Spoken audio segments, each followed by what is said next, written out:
Gentlelady will state her inquiry. Thank you, Mr. Speaker. I rise for the purpose of a parliamentary inquiry to inquire as to whether it is not the case that during these pro forma sessions legislation may be considered by unanimous consent. The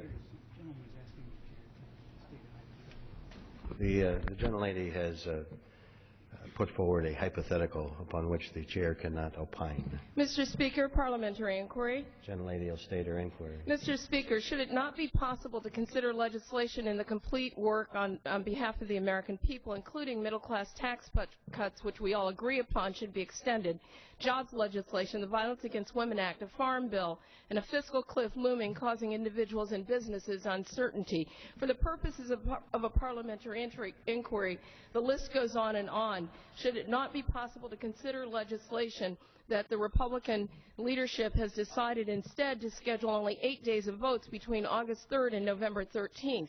Should it not be possible to consider legislation given the fact that the Republican leadership has left town for 7 weeks, the earliest Congress has recessed for an election in over 50 years? Mr. Speaker, for the purposes of a parliamentary inquiry, the American people deserve answers and they deserve action.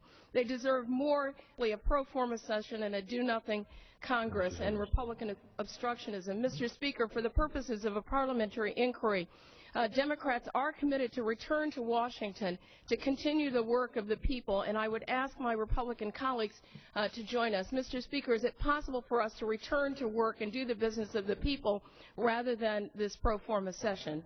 Sadly, the gentlelady has not put forward a parliamentary inquiry. Pursuant to Clause 12A of Rule 1, the House shall stand in recess for not more than 15 minutes.